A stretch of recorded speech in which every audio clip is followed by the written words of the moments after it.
I am the city planner for the city of Athens. Tonight we are going to have a discussion on potential future uses for the Armory. I thank everybody for coming. Before I get into a presentation on the history of the Armory, I would like to allow Mayor Wow to say a few words if he would like to. I'm going to keep this short and sweet since I know we have lots of presentations on coming up, or at least 4, possibly 5. Thanks for the interest in the Armory. I know it's been sitting there. It's a landmark. It's at the north end of Court Street and therefore very noticeable. I'm open to ideas. I just remember that I also have to run the budget of the city, so it's not like we can just throw money down Court Street. And so keep that in mind when you're looking at the goals and the visions of what you want.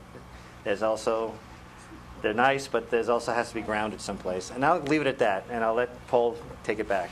And thank you for coming. I see Kent, some elected officials here, and just having fun. We'll learn. We'll all learn on something, and I hope we come up with some great ideas and a good vision, shared vision. Thanks. All right, I will keep it brief since we are here to really discuss potential uses for this building, but I did think it was important to at least have some sort of a basic slide, some of the history of the building. And as you can see, there's a nice picture of it, just to begin. I did find that online. It is copyrighted by a gentleman named Seth Gaines, who was taking some photographs of Athens about 2 years ago as he traveled through town. And he gave me permission to use this, but I thought it was a relevant picture. Now, if I can figure out how to use this. All right. Basic agenda. I'll be presenting on some of the Armory information. We do have 4 people who specifically requested to give presentations on the Armory. 3 of those are here this evening. The 4th has not contacted me to say that he would not be present, so I assume he is coming in. Each of those 3 that are here, or 4, will have 10 or 15 minutes with which they can present their vision for the Armory. After we're done with that, we will have an open and exploratory discussion on the building and its uses, so that'll be open to anybody who's here who would like to talk about it, do some brainstorming, and then we'll wrap it up. The building itself was built in 1914. It was dedicated in March of 1917. So its dedication, we're coming up on 94 years. The construction, 97 years old right now. Within a month of dedicating the Armory, the U.S. did enter into World War I. It is one of the last armories that was built in the United States. At the time it was constructed, or in the previous life, it was the home of the Athens Brick Company. Construction came from a civic group called the Athens Commercial Club. At that time it was organized by merchants to promote the general welfare of the city. There's a nice picture of it, a postcard from around 1917. A few changes you might see there. It looks like there's a Model T. As well, right here you can see there was the word Ohio was built into the mortar there. That's gone. I'm not sure when that changed, but that's ideally would be part of the restoration if something's to come with it. Looked like at that time there may have been parking allowed right there, which I don't believe we permit today. Here's a photograph from the dedication. According to a book on the history of Athens County, there was about 10,000 people showed up for the dedication that day. All kinds of military and National Guardsmen were there, as well as all the civic groups and anybody else in the region. The city bought the building along with a building on Hudson Street from the National Guard back in 1997. Since then, it has been very seldom used. It does have a lot of deferred maintenance issues with it right now. It's about 12,000 square feet, and the grounds are roughly 18,000. Most recent estimate of cost was in 2003. RVC Architects and Hilferty and Associates did a study on the Armory for the Athens County Historical Society. They estimated that just to get the building up to code, so ADA, HVAC, insulation, any of those issues, would cost about $1.23 million. Adjusting that for inflation, we're looking at $1.5 million. And that would be just to get the building up to code.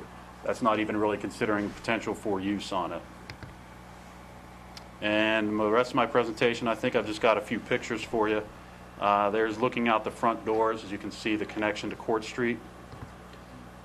There is a picture of the gymnasium, which constitutes almost all of the second floor.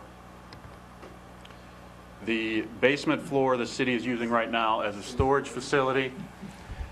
Probably not the ideal use, but there is a lot of space down there, and it is secure. There's locked, since it was an old military armory, it did have very secure doors and windows. So we also have issues. There is the pipe fittings from the old boiler room. All of that has asbestos covering on it. There's a lot of lead paint, as well as a lot of the flooring tiles have lead in them. So it may be considered a brownfield under state definitions of a brownfield. This is a corner of the gymnasium where the scuppers from the flat roof are draining out onto the pitched roof, and there's clearly a leak there. When I was in there last week when it was raining, there was fresh water dripping down the walls. This is on the pitched roof, and this was repaired not within the last 5 or 6 years, I believe. You can see there's openings where air is getting in, and you can see the rotting from the weather. Exterior of the building appears to need some significant tuck work on it. And here's another photograph of the exterior that also shows that some of the mortar is coming out. Now, I guess what most of us want to talk about is the actual potential for the building. As my take as city planner, clearly the building is historic. It is registered. It is the northern terminus of the historic district. A best use for that building should consider positive ripple effects that it may have on the community, the businesses. It has a great connection to the southern end of Court Street, which is where Baker Center is, and the city comprehensive plan identified using the Armory as an anchor for the creation of an Athens art district. And that was done in the comprehensive plan which was adopted by council 2005 with significant public input on that. And there's just a nice map for you showing the connection to Baker Center on the southern end of that ellipse and the Armory at the northern end. And that's all I have, so I will turn it over. As far as the public presentations, I did say I would do them in the order that those folks contacted me. Is Kevin shown up? No? Okay. The three people who are going to speak, Don Dispenza, an architect with Panich and Knoll, will be talking first. Ron Luce, the CEO, Executive Director of the Athens County Historical Society. I like CEO.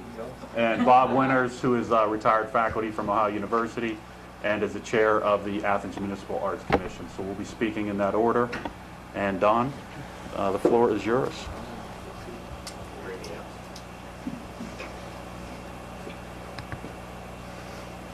And I think that's you, right?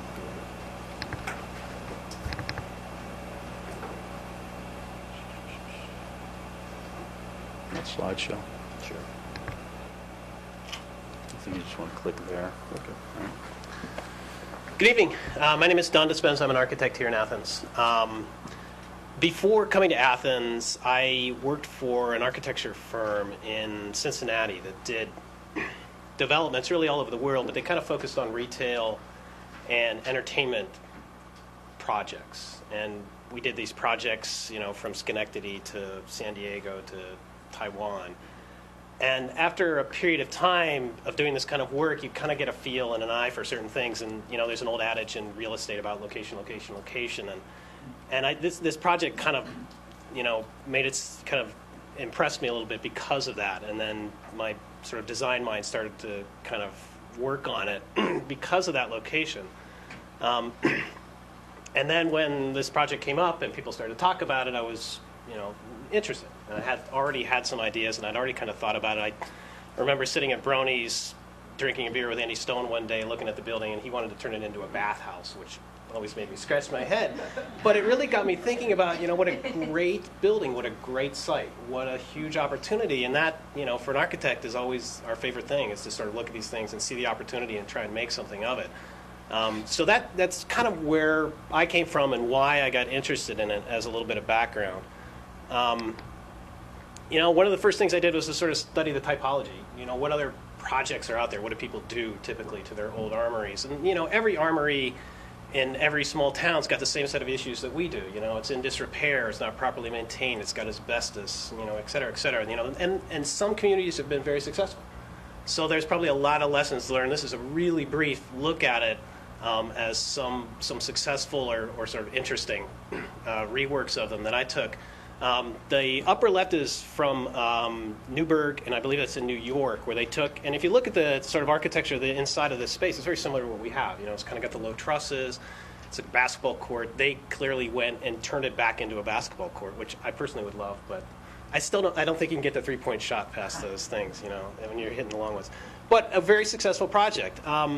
The one on to the right of that image is a very odd project. It's in San Francisco. It's the Armory right down in the Mission District, and a group called Kink.com, which is they make pornographic movies. They bought it, and they use it as a studio, and they've got, whatever. But the building gets maintained. It gets reused. It doesn't, fall into disrepair. It has, a life, an odd life, sure. But a life nonetheless. And there's one down here on the lower right, which was, again, in New York, where they took and they made a gingerbread house of it, which is the one on the left, which I thought was a nice idea. Perhaps next year could be the gingerbread armory project that we do over at the dairy barn. Anyways, that was a project that, they're very successful. If you look at, I believe I'd have to check the name on it again, but it was a very successful. They did a lot of websites and presentations and fundraising, So it was a huge effort. It was a very big community effort, and you can see on the right there that they were successful. They were able to maintain the thing. It became a civic community space for the entire group. Back to sort of the big picture of the large map, which was what Paul was kind of pointing out. It's a fantastic site, right? I mean, it's at the axis. It's an intersection of two of the most important pathways through the city. Right, and because of that, it's got a certain power, it's got a certain opportunity, which I think the planning group in 2005 recognized as saying this thing is an anchor. It has the ability to really control the district around it. It's not just this isolated suburban kind of piece of architecture. It's in an existing fabric, and right now it's kind of acting like a missing tooth, but it could really do a lot more than that. Again, the same shot down Court Street. The thing's got presence, right? I mean, it's got this huge ability to control the entire Court Street, and how it interacts and how it functions with the Court Street is really what got me. What got me really involved in the project was because it has this capacity, it has this ability to really do something with it, and what kind of use that it takes on, what it becomes, how it gets used becomes very important. Excuse me. There's uses that I think would be appropriate that can really make this thing a generator, an engine for this part of the city, and there are uses where it's going to kind of sit there and not really reach its potential. And I guess that was what got me involved more than anything, is that giving it a use that allows it to become something is much more. All right, so I had time this week, so we threw this together. I mean, I look at this thing, it's a civic entertainment opportunity, right? I mean, the way it's connected to Court Street, the part of the neighborhood it's in, I could see that what this ends up being is something that Emily uses for her theater groups. It could be used for art groups. It could be used for community meetings. It could be used for concerts.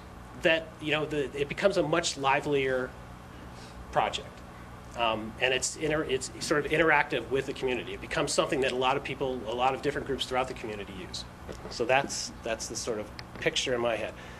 This is really quick. We did a quick layout of what the floor plan looks like, and we threw some seats in it and say, what would it look like? How many seats can you get in it? Does it work for a theater kind of space? And, depending upon what you're going to try and present and how you're going to do it, it does.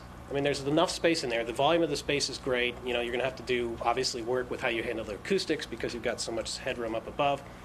But as a sort of raw shell, it can do it.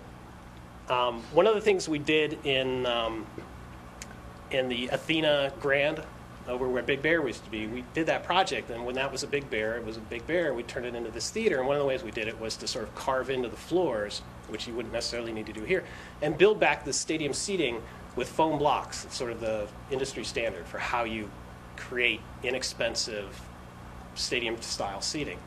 And this building we could make something like that work in this case if you wanted if you wanted to end up cutting out the floor and going to that kind of level. I kind of thought you could leave the level floor the way it is as well, and it becomes much more flexible that way. You can do all kinds of things with it, but you don't have the same.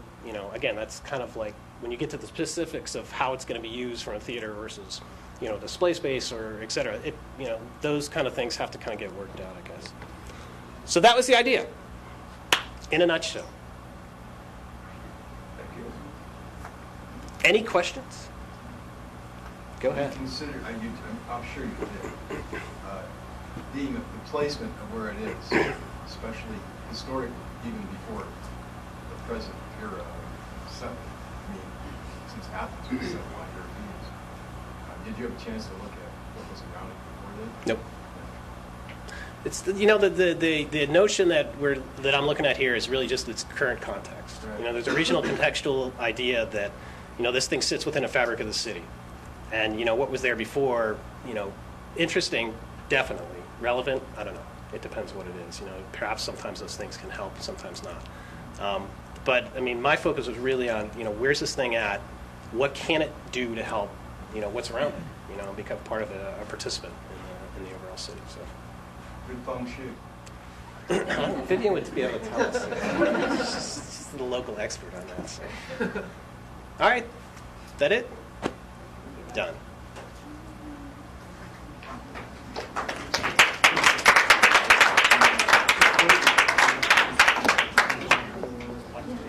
Okay. Thank you.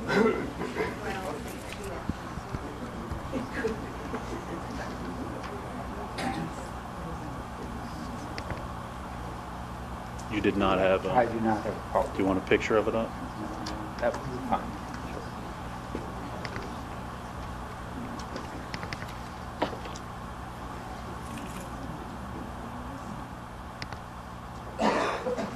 Okay, thank you. Again, this is Ron Luce, Executive Director for the Athens County Historical Society. So go ahead, Ron. Thank you. I don't have a prepared presentation. I have no PowerPoint, so bear with me. I just want to say that I agree with the previous speaker. This is a wonderful space. I think that's why we're all here. We know this building has so much potential. It could be almost anything. Certainly, the Athens County Historical Society has looked at it in great detail. We did a pretty thorough study a few years ago. Hilferty and Associates looked at it, trying to think about what could this be like as a museum. It would make a wonderful museum, just as it would make a wonderful theater, and it would make a wonderful community center, et cetera, et cetera, et cetera. We, of course, would still be very interested in the space, but money is the issue. We are at a situation where we need more space, and in the next coming years, we're going to have to look at the possibility of expanding somehow, whether it's adding on to our building, moving elsewhere, renting more space for storage, something. The Armory would be a wonderful place for the Athens County Historical Society Museum.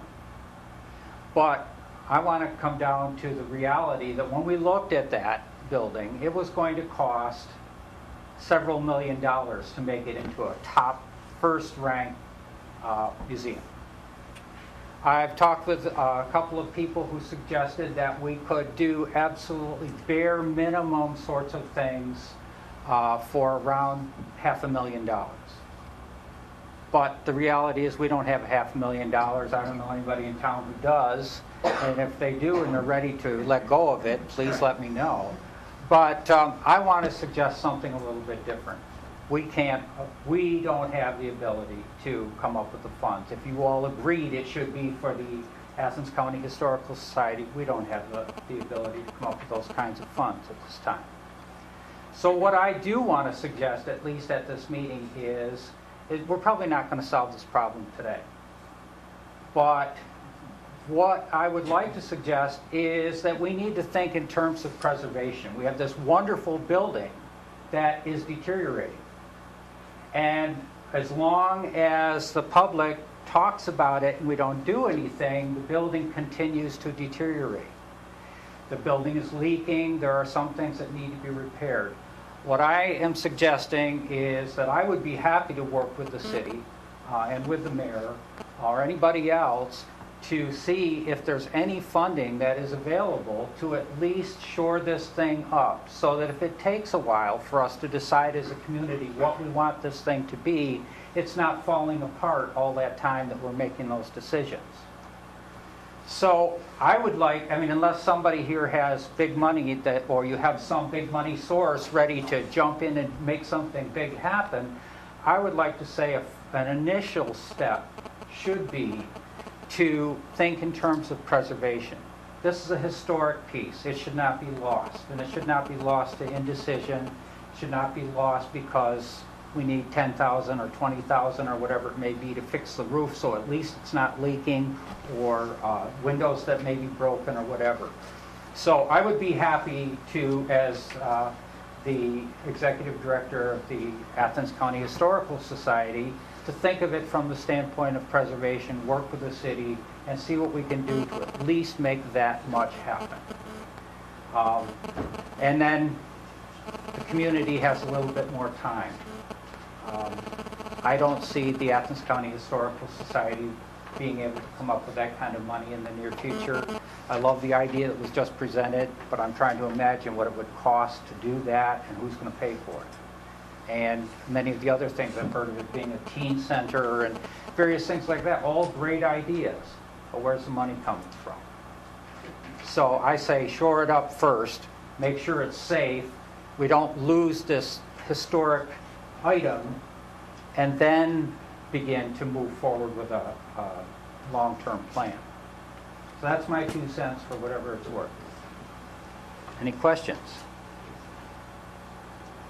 Ron, do you think there are actual grants out there that are worth pursuing? Do you have any opinions? Well, you know, I've just done some preliminary research on the National Trust Preservation Funds. There are some grants. Whether or not we can get them, I don't know, but I'm more than happy to explore them. And I'm more than happy to work with you and Paul or whoever. Part of our job at the Historical Society, in my opinion, is helping to preserve our historic past, and we need to do that somehow. So, one of the things I've tasked Paul Lowe to do, and it's not really his bailiwick, is to talk to our lands and buildings supervisor, as well as probably get our engineers involved and look and say what it takes to stabilize this at this point. right.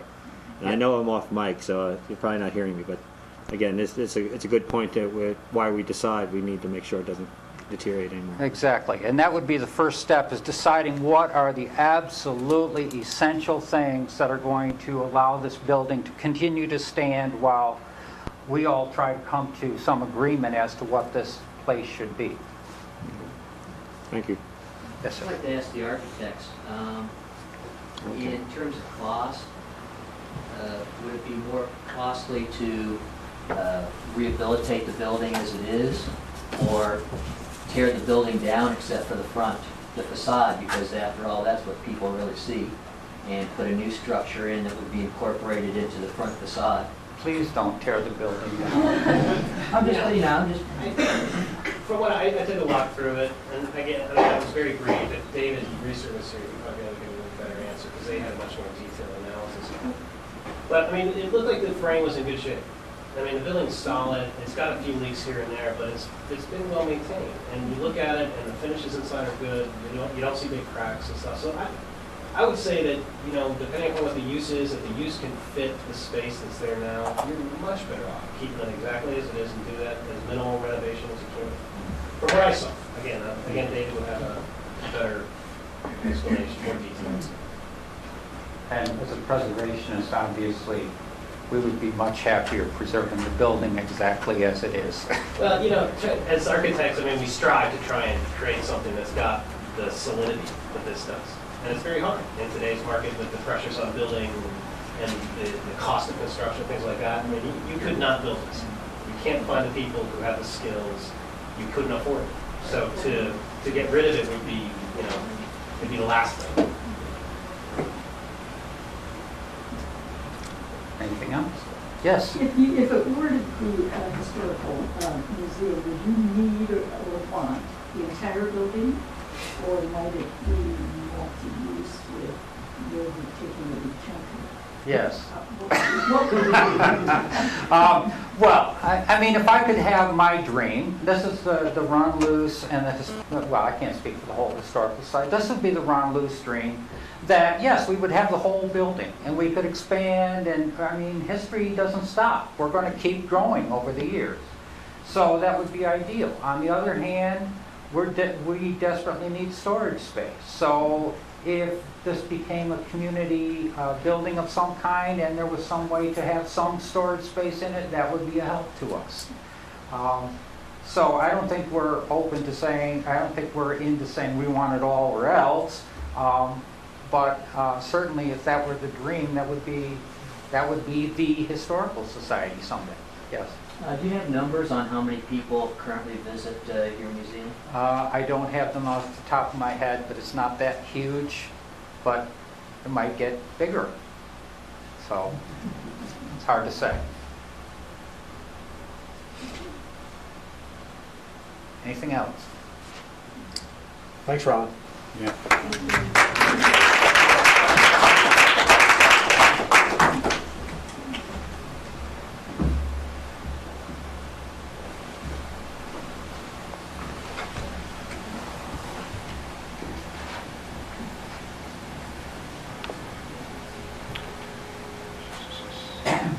All right, Bob. Friends doing this and setting me up. I would like to take this opportunity to remind you that at one time, this was an opera house that we're sitting in. This was one of the two opera houses that were in Athens. The audience area was downstairs where the courtroom is. This was the upper operating area, the flies and stuff like that. So there's a certain irony here. So what act is this? Just hit Act 3? hit right there when you want to move forward. Okay, All right. got you. I tend to drone on and on and on, so I forced myself recently to get very organized. So you'll find my notes very organized and laid out, and hopefully not too repetitive. I put in my view here because, as most of you know, I am chair of the Athens Municipal Arts Commission, and I want to say that while we have discussed this whole Armory and Arts District since the very beginning of the Arts Commission, we were formed just a month or two after, actually a month or two before the first draft of it was approved by City Council. It had been in the works for a long time, and one almost supposes that one of the reasons the Arts Commission was put together was as part of the response to that long-term comprehensive plan. The second thing I wanted to say to you is that we may run across some typos. I try to advise everybody that you should never be your own proofreader or your own heart surgeon. So bear with me, if you will. And it proceeds from some notions, and I'll try to do the television thing, dropping the script pieces here. In my view, any additional city building that is not required to meet the mandated government services must be fundamentally self-supporting in its operating expenses, either income generating or expense eliminating, or a balance of the two. Oops. The right kind of facility can provide additional attractive, valuable, professional quality, income-generating events for economic development and for improved quality of life for Athens citizens, while serving as the centerpiece of a revitalized downtown Court Street arts creative district as envisioned by the city's comprehensive plan for the last 10 years. You're going to see me go back and forth and call it an arts district, an arts creative, a creative arts, a creative district, because I have become quite jaded with the term arts district. it has become, we get these terms that are so loaded and have so many prejudices in every possible direction to them, and it doesn't describe what the term arts district described 10 years ago or 15 years ago. The new term from recent studies I've seen, everybody wants to call it a creative area or a creative district. So that's why you'll see this in here.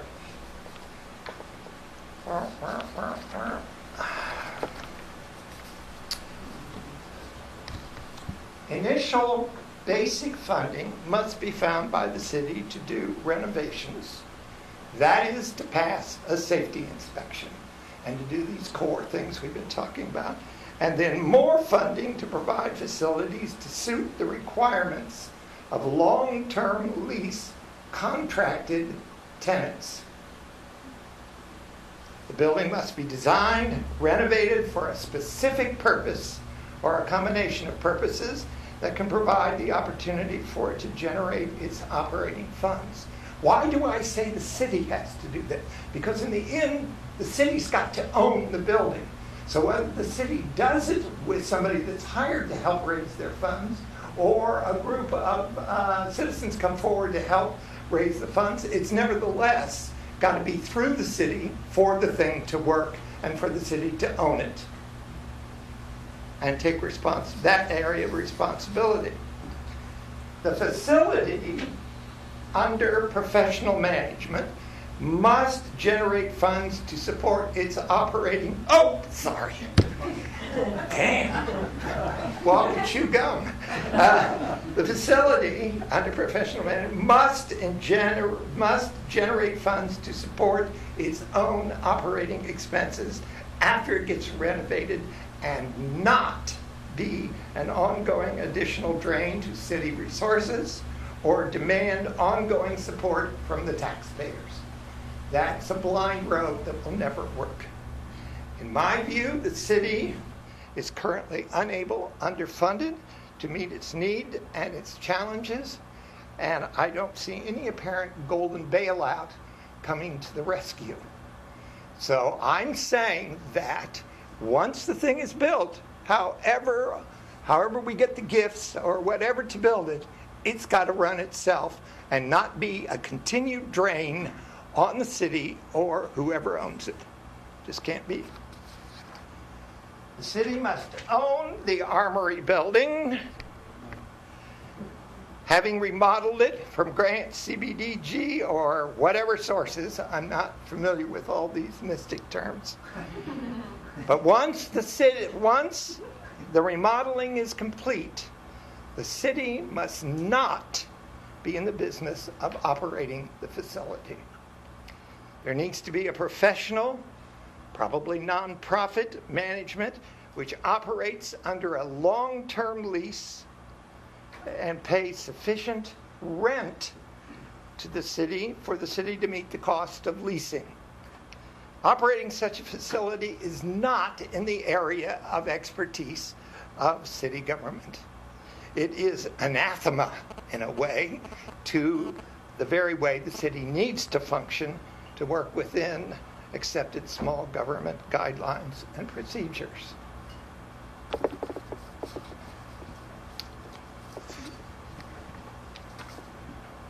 Renovating and remodeling it is one thing. In some ways, the easiest, in the long run, the cheapest to do. Because once you either have the grants, you either get the money or you don't. And if you don't do it. But as the facility through renovation is achieving minimum safety requirements, there must be a professional management expertise working with the design/usage relationship, the architects. There has to be who is going to make this work, working with the architects so that the design works for what's going to be used for. So as to be able to provide a facility that is able to support its programming needs while providing resources for maintaining itself. Only then can there be assured resources opportunity to enter into contracts to book events, performances, and exhibits of a nature sufficient to pay the bills. City would do the renovation, outfit the space to specified requirements. Nonprofit management would long-term lease the facility and be responsible for operating it and meeting all expenses, including the ones listed there. Only a professional operating booking management can make this work. We have examples of it working here and now. The Dairy Barn is a professional management, and it makes it work. Stewart's Opera House is a professional management, and once they went to a professional management and got out of the business of being a small-town museum of theatrical history, it has become a jewel in the crown. It has become something that holds all of Nelsonville together, or at least supports the whole thing, and pays for itself, and does it with a minimum staff and covers its own expenses. These are models that are standing right there in front of us. If a management was a nonprofit, it would be answerable to the city in terms of the contract that it had made with the city and to its own board. Nonprofit management must take responsibility for operating a facility within a specific contracted description. Within a specific contracted description of goals and objectives for the facility agreed upon by the city and the management. In other words, this is not turn it loose and let them do whatever they want. This is an agreed guidelines for how it's to operate, or really what kind of subject matter and what kind of things will be done there. Goals would include support of community arts education in the context of popular professional quality performances and exhibits. Stewart's and the Dairy Barn have served as models and leaders in this regard for years. They would continue to do so as integral parts of a countywide arts and education experience, with one additional center being the City of Athens Arts District, possibly coordinated between the City of Athens and Ohio University. This is a place where Ohio University and the City of Athens could really work together in interesting interlock linkage. Renovating this armory in this manner would be a next step in the revitalization of downtown Athens, in an area not dominated by bars, pizza, and sandwich shops created to cater to students. The whole of Court Street must not be surrendered to the service of college students' party needs. This is the last major real estate opportunity to re-energize this end of Court Street in support of community goals as described in the city comprehensive plan. This would probably result in the need to develop a larger community business infrastructure to accommodate additional tourists, more places to stay, places to eat, park, specialty shops on Court Street, etc. Facility would greatly benefit from the Arts and Culture Consortium's economic development plans to attract visitors, which is all by saying this is not a bad idea that we'd have to develop more business opportunities.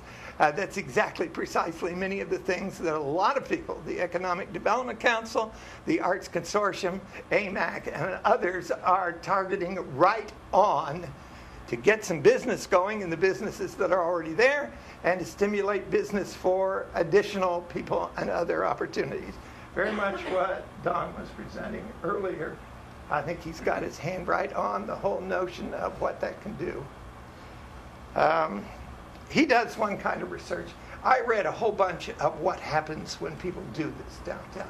Take an armory or a dead facility. There's a great study about a torpedo factory in Virginia where they took it and they made it into a center piece like this and it revised the whole thing. In Cleveland, they took a slum district and converted empty spaces into 3 theaters and revised the whole thing and revitalized the whole economy and all of that. This is where, I mean, this is not this is stuff I've looked up.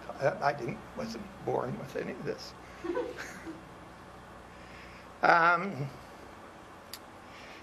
Facility with blah, blah, blah, blah, blah, blah, blah. In addition to professional work in the context of an arts district in Athens, in addition to local citizens, audience, and customers from a geographic area, including Central Ohio. In other words, yes, we want to do something for our local people, but we all know that there's not enough money currently in Athens County and not enough tourism in Athens County to make our arts and our culture and these things work. We have to attract some attention, some tourists, some people that want to come here and stay overnight for 2 and 3 day weekends to see multiple events and share with us what we got going for us. Extended marketing. Some people are going to say, well, that really worked. Extended marketing is working for Stewart's Opera House. He tells me the majority of his customers come from Central Ohio and afar. The majority, the strong majority. We all know that the Dairy Barn is creating quite a splash regionally, nationally, with some of their things. People are coming from all over and trying to put a lot of things together. We know what For Peace Ranch is doing. They're dragging in people from all over the country that are staying in. And so, look, let's think about this. There would need to be a significant upgrade in parking. That end of the street just doesn't have any parking. And nobody with the family is going to walk by those bars from the parking garage to a place in the Armory. They're just not going to do it. They're not going to take their kids down there. And older people, and I'm pointing at me, are not going to walk from the parking garage up and down that little grade there. It's very kind of difficult for me to do that without a little help. Sorry. And those are the people that will come as audience members. And those are the people that got the money. And those are the people that you're trying to attract. So if you can't attract families and you can't attract older people to be your tourists, where's your audience? The parking would also aid in one of the things that we've learned. Tour buses, yes. And the whole notion, I was working at Blennerhassett Island doing Eden on the River and working for the state of West Virginia and the National Park Service and studying all these things. They were talking about bus tours. And frankly, one event or two, staying in Parkersburg and seeing Eden on the River or doing one other thing wasn't enough for a bus tour. They wanted 3 or 4 events. They wanted to be able for a person to come and see something at the Dairy Barn, something at Stewart's, something at a place like this, something at First Peace Ranch, that they would have an opportunity to choose from a smorgasbord of 3 or 4 things. The bus companies then could put together their tourism packages, put them down here, and if you're going to do that, you better have a place for them to get off and park their bus.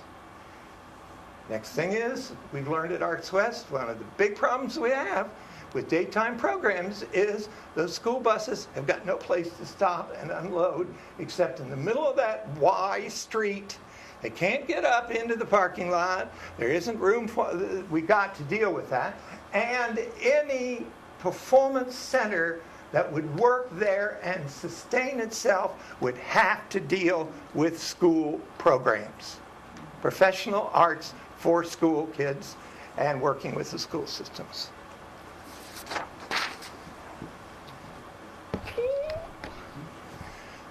Whoop, did it.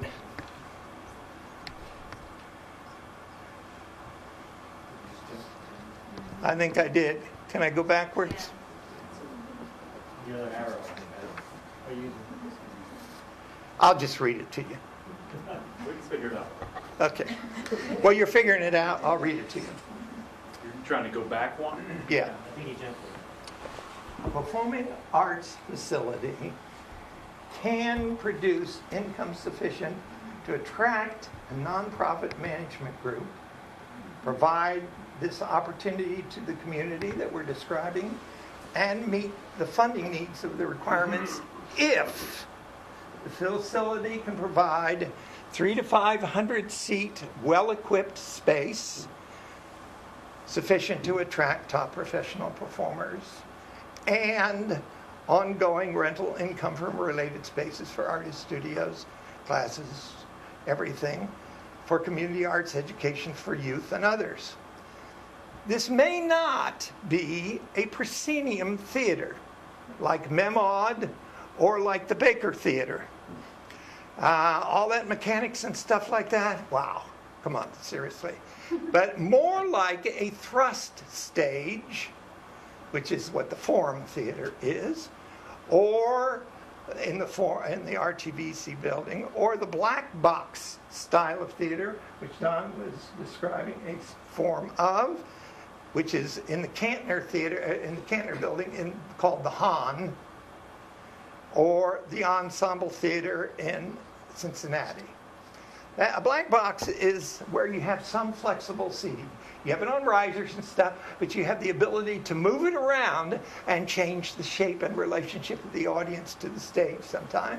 And you orient to an overhanging solid grid that holds your lighting instruments, and you don't get into doing Oklahoma and huge shows that require tons of scenery. It's not what that's for. If these things are possible, the facility can meet its goals, in my view, providing first-class professional entertainment, culture, economic opportunities, and be an anchor for a downtown arts creative district while paying its own bills.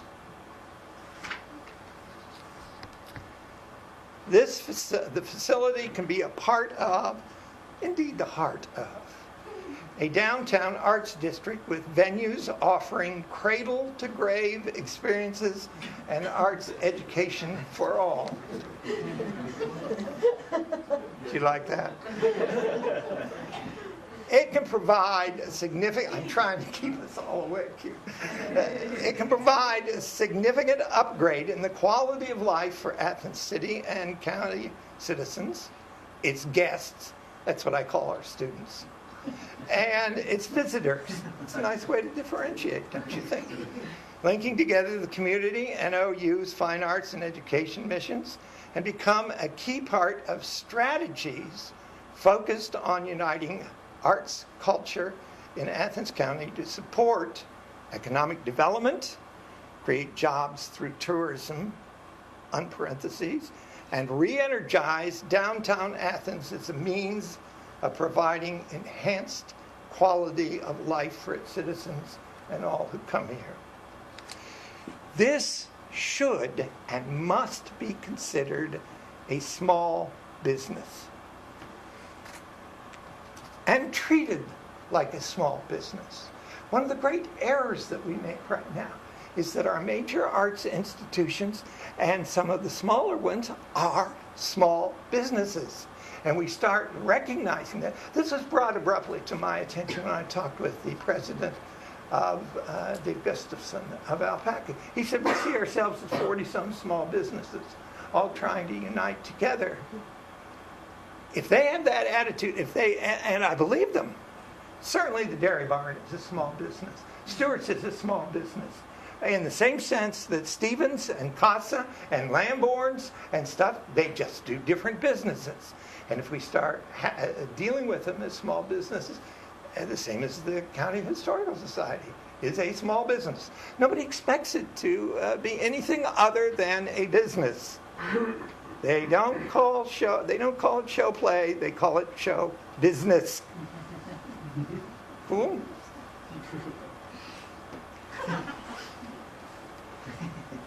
The other small businesses, there's some of them listed here, and you can see them. One of the natures of small businesses is the money. Because the small businesses are locally owned and managed, the money stays in the community and keeps rotating and working around and impacting over and over and over again. Research that I've done, I've read this over and over again, indicates that sustainable small communities are woven together and maintained by interrelating small businesses with local owners and operators. That this is a more dependable way of doing it than trying to attract big box stores or something like that. That the sustainable communities, the big box store moves, you're gone. This is small businesses come and go, and your community sustains. That's the argument that's being made. Adding a professional performance center in Athens to the successful venues listed above would greatly enhance the city's ability to attract visitors with a greater variety of events offered. They are not the same events that are offered at Stewart's. He's got his niche up there. It's a different niche in Fur Peace Ranch. It's a different niche at the Dairy Barn. There is a great opportunity here for professional performance that is not covered in any of those niches. It's not going to compromise them at all. It's going to enhance their ability to attract customers because people will come when there's more opportunities available to them. At least that's everything I've ever read. This would not in any way duplicate the activities of Arts West. Rather, it would specifically define Arts West's role as a community venue in a much larger arts district. Arts West would be for the community. This would be for professional. We cannot put a community events in a professional house and charge the ticket prices that are needed to support a professional house. We have to say this is for this is for this. Now, if the community events can generate that kind of income, more power to them. Because we're talking about running a professional management here. We're not talking about prejudice against anybody's opportunities. There should be room in the overall plan, this wide area arts plan, for community education programs, studio rentals to arts, but in the context of professional performances and exhibits, as well as income-producing professional management supervised activities. What does that all mean? It means that the Columbus Ballet Company has a school that they've established within the context of their professional work as a ballet company. It means that the Columbus Art Museum, the Cincinnati Art Museum, the Cleveland Art Museum, the Cincinnati Playhouse, the Cleveland Playhouse, all of these organizations have an educational component that works better because they're in a relationship with professional, skilled artists, and supplements what they're getting in their own schools and in their own families. It would add a new dimension to what we're able to do here in Athens at this point. Finally, this is not a proposal for creating another drain on the city's resources or the taxpayer's pocketbook in the noble name of arts and culture. Not that I think that's a bad thing, but this is not it. This proposal offers an opportunity for the city of Athens and its citizens to revitalize its downtown area, to create a new economic development initiative, to raise up its tourism dollars, benefiting all sectors of the creative economy, to create a place supporting cultural entertainment and creativity out of an underutilized historic location in prime downtown real estate, and to provide professional performance experiences to its citizens and its guests. All of these by taking additional steps towards the arts district advocated by the city and county's comprehensive plans for the last number of years. This would, in fact, address the sections of both the city and the Athens County comprehensive plans, both revised and adopted again last year, These plans both contain language focused on making Athens and Athens County arts and culture an economic engine, a hub attracting visitors and enhancing the area's reputation as an attractive, small, creative business-friendly community. Great place to live, work, and visit.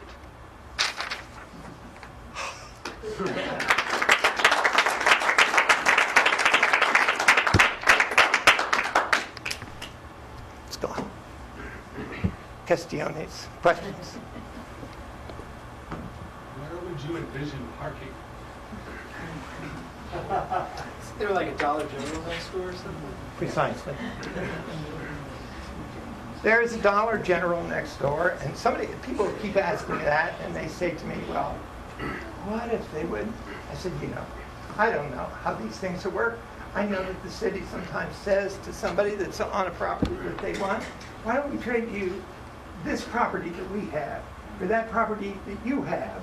And you'll do it in the spirit of supporting the overall good, and we'll do it and we'll help you somehow do this. And a deal is struck. A deal is struck. There's already some parking there, and it's around where there used to be a National Guard place, maybe still is.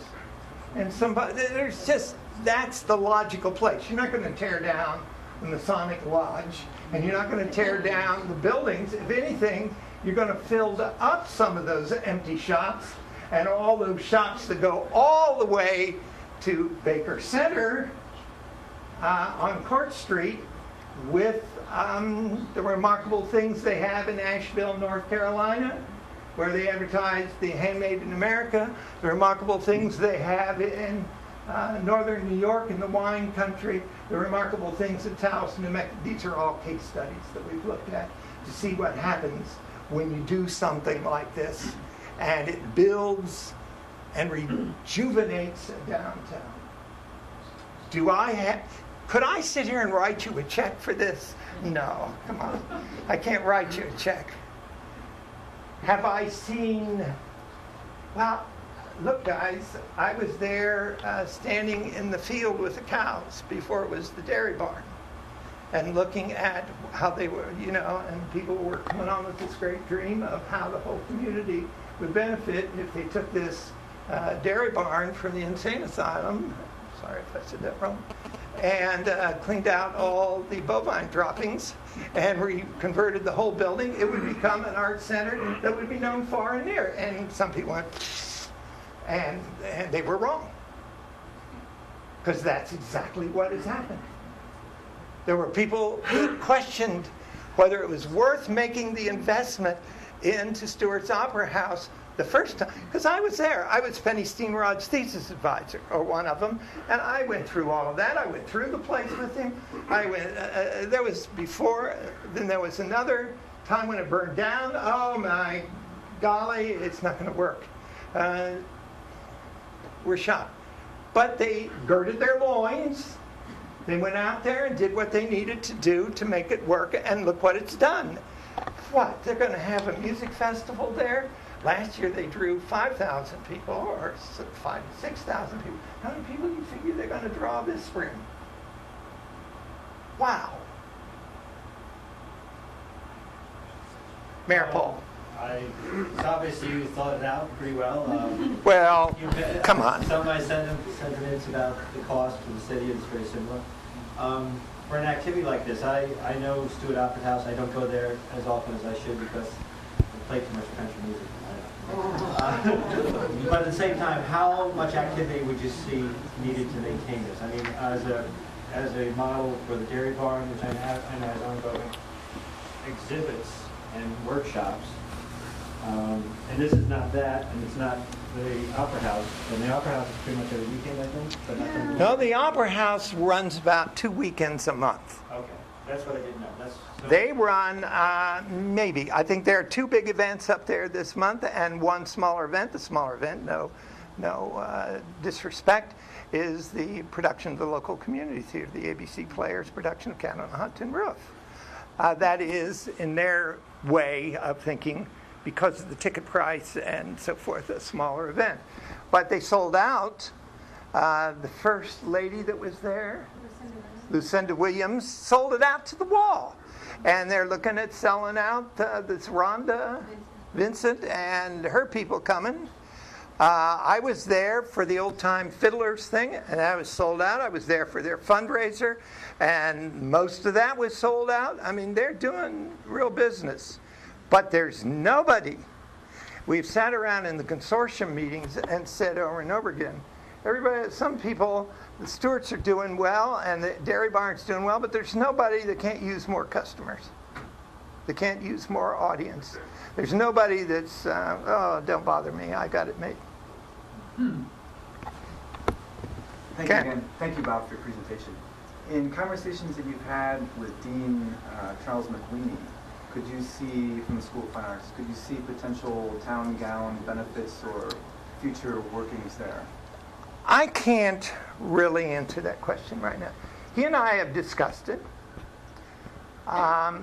He has, here's a good indicator. I approached him as either the referee or the puck, I'm not sure which, in the consortium, the person that either gets the drum major, the drum. And I talked to him about A&EP4, the Arts and Economic Prosperity Study that we're doing to see what nonprofit things are going on. And his immediate reaction was to identify with me 4 occasions in the winter quarter that he would authorize us doing surveys. So we surveyed the World Music and Dance concert. We surveyed a performance of Moliere, the Misanthrope. We surveyed the faculty dance concert. We surveyed the Haydn Symphony last Sunday. That was among about 12 or 14 events. There's a regular schedule. But at Stewart's and at the Dairy Barn, everybody's playing ball with this big time. And we're way over our minimum requirements. But the point is, he is opening doors. He has invited me to a meeting that's happening Friday, an informal discussion to talk about communications in the arts. I no longer have an appointment or a position in the School of Theater or the College of Fine Arts. I am fully retired, though I do teach 1 course a year. So he's invited me as probably the chair of the Arts Commission and somebody working with community arts rather than as a faculty member that is part of his college.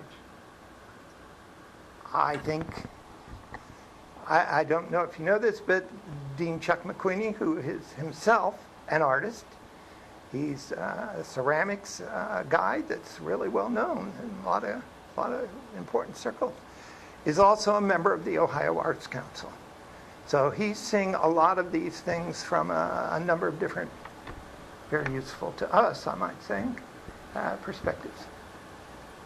I don't have shit for this either. Again, this is not my area of expertise. You said you make it viable 300 to 500. I don't know the square footage of that gymnastic room.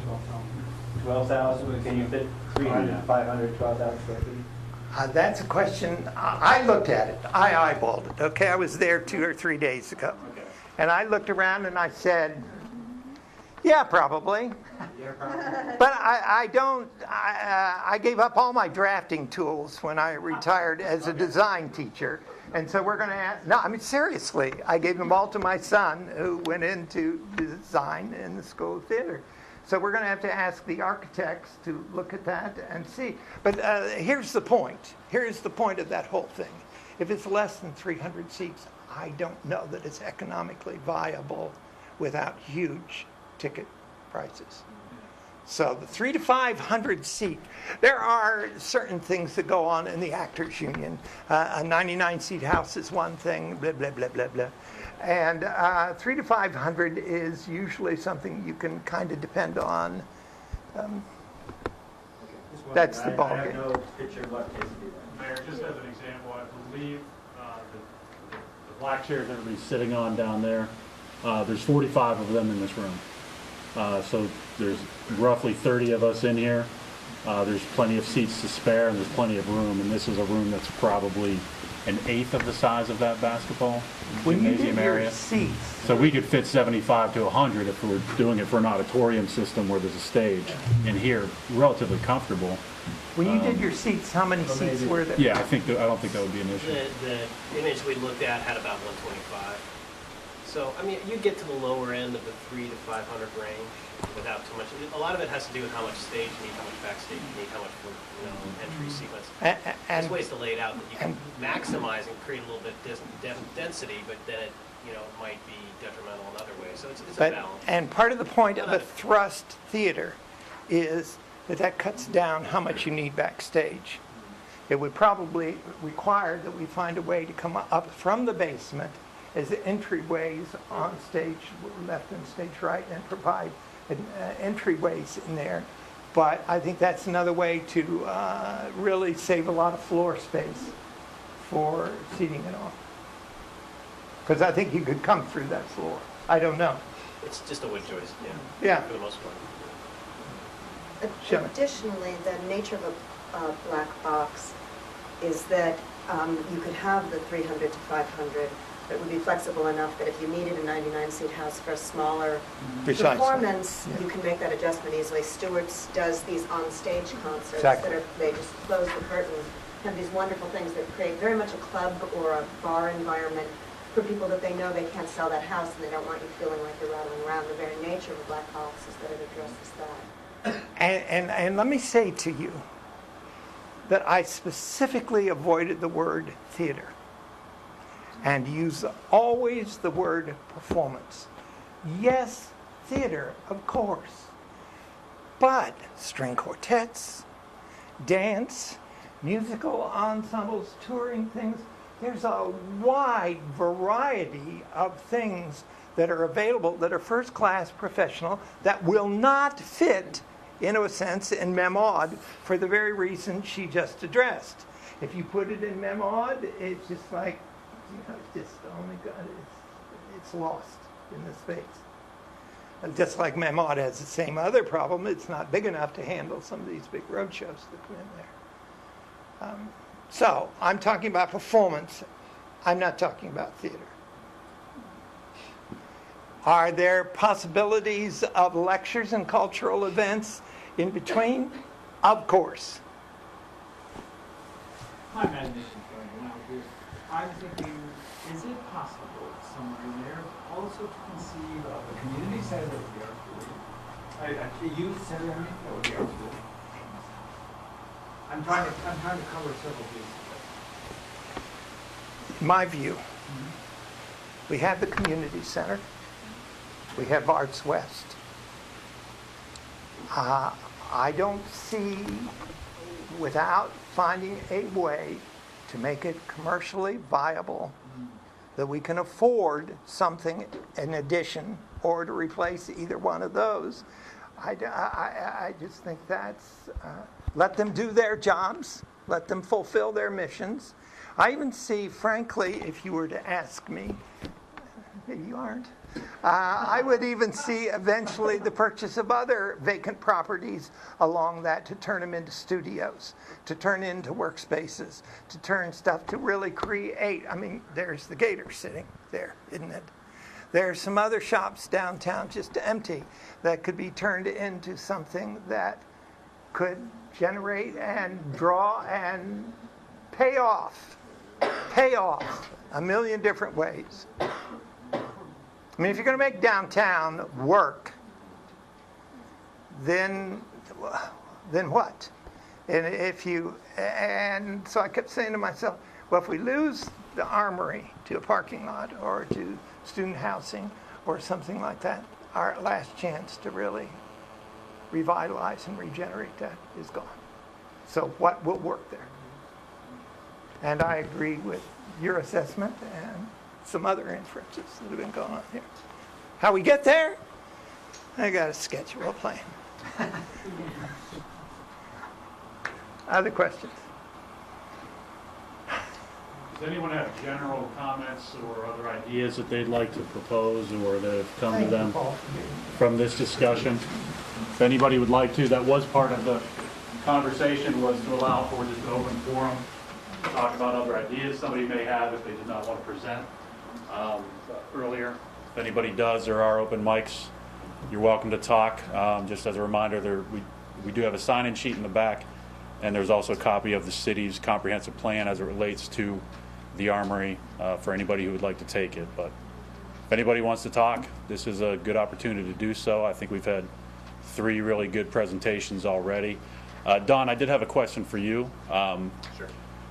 Your proposal or your concept, was it in line with what Bob was thinking and just more of the visual component to Bob's? Yeah, it absolutely was. I wish Bob had gone first, actually, because he did all of the thinking part, and I create a pretty picture that sort of sums that up. But I think the two are really pretty much dead on in thinking of what this thing could be. I mean, he obviously did a lot of detail, and I think his understanding of what this space is much richer, but I mean, I think the visions are pretty aligned. That was my impression. Mm-hmm. That was mine as well. I was wondering, excuse me, I was And we wondering. never talked, so it's, No. You were thinking public-private of a nonprofit agency or something Right. running it, or the city and not being sold to absolutely. a private it's developer? something that I envision it. I mean, it's a retail entertainment kind of space, and all that entails is that it is subject somewhat to the will of the economy and what sells best. And I think that in some ways is the best model for this anyways, because it's responsive. It's not, it's not the government trying to, imagine what this would be. It just allows natural forces of the arts environment and the economy to do it for us. So. Paul, can I say one thing that kept coming up when I discussed this with a few people? I've been told to go to... People say, in this economy with this gas, has this got a chance? And my answer to that is, if you live in central Ohio, or you live in Charleston or Huntington or Pittsburgh or something like that, something like we're talking about here, a really dynamic art center within easy driving and less expensive. I mean, people are not going to make the big European tours. They're not going to make the big trips across the country. They're going to be looking for local things, and we have one very large audience to draw from, and we're in a position now where there are infrastructure things that support that. The new bridge at Blennerhassett, the Nelsonville bypass is going to open up 70 and 71 as Blennerhassett Bridge opened up 77. They're spending, $15 million in the county on high-speed, wideband internet. All these things are in our favor to open us up to the very kinds of things that we're talking about here. I want to add, sure. I just want to add something I think about a local resource that's being wasted in some ways, and that is just, I know that there are professional artists in this community who leave this community to practice, and that is inclusive of musicians, that is inclusive of graphic artists. I know several friends that are very successful graphic artists who have galleries their primary galleries are New Mexico, Columbus, because that's where they're getting enough people to see their work. I'm a professional artist, and I leave town to work. To practice last year, I spent 16 weeks in Pittsburgh. I would rather have the dialogue around the things that I do in the community that I chose than leave and have that dialogue somewhere. But there isn't a resource for me where I can work as a professional artist in this community. I am a member of the faculty of the College of Fine Arts, and I'm on several committees that review grants applications and also promotion and tenure. And many of the artists that are seeking promotion and tenure at this institution are having to leave to practice their art in order to get credit for having practiced their art, because there isn't a place in this community where they can get credit for being a professional.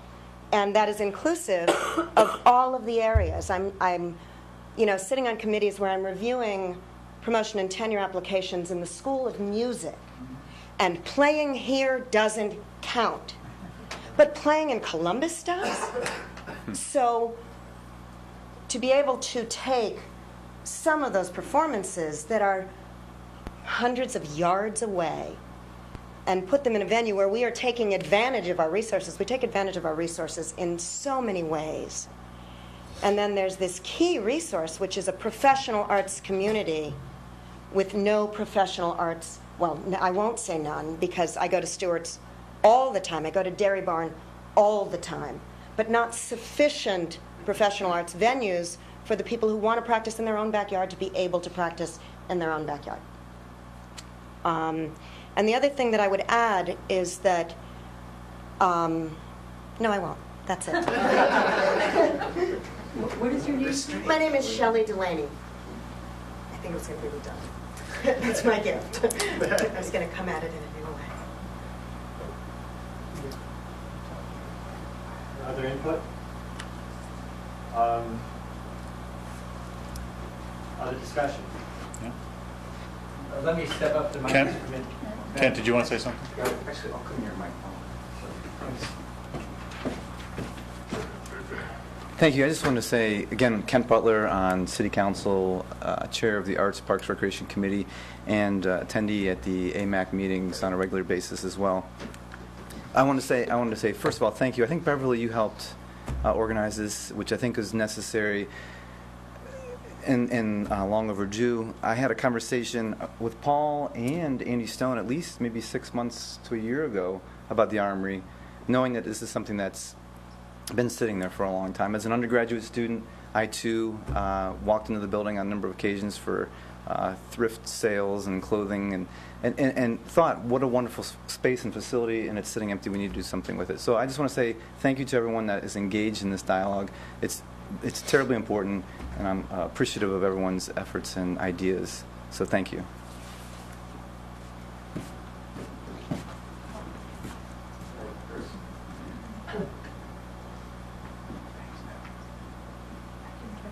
My name is Chris Hall, and I'm part of City Council, and I'm the chair of the Development and Planning Commission, and one of the co-conveners of this meeting. And I'd like to present kind of an idea of where we should go on. I think that probably Paul and Paul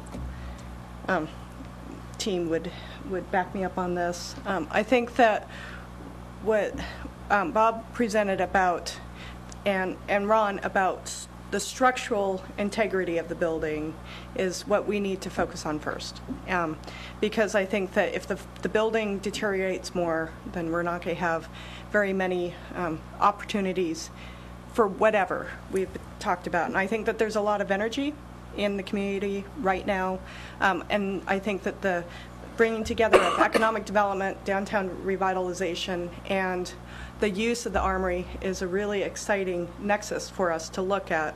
So I'd like for our next steps to look at getting together the real nuts and bolts of looking at what it will take, where the money is, to get the building stabilized and functional so that we can go on to the next and be able to explore these different types of possibilities, because those are going to take economic development people and business people who are going to be able to look at business sense, business plans, and those sort of things. So I think that to kind of get us thinking about what the next step is, where we want to put our expertise in, and what we need to do as a group and as a community is start working on that and get together some committees to be able to look at work with the city and identify grants and funding sources to stabilize the building. So I kind of want to get that discussion going in that way, because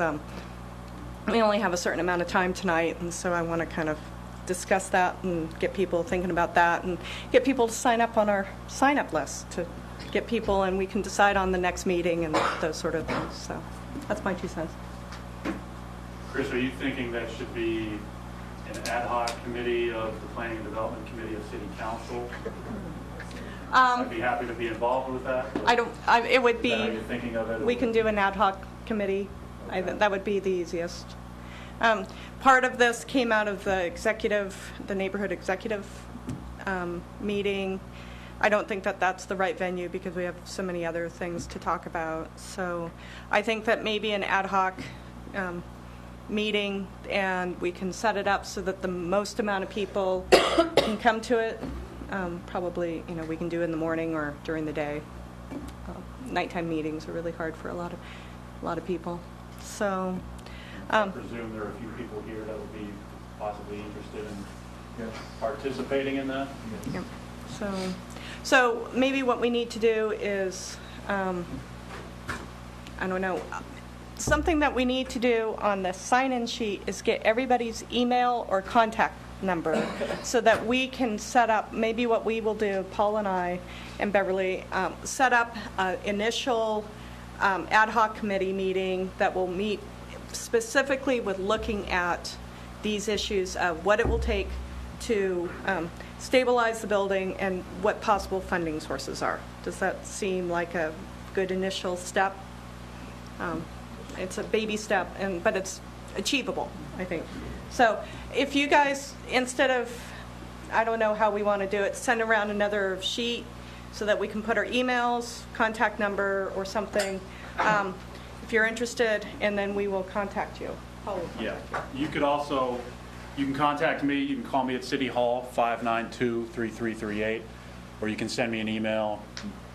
At least half the room probably has my email address, but if not, it's plogue, Logue, at ci.athens.oh.us,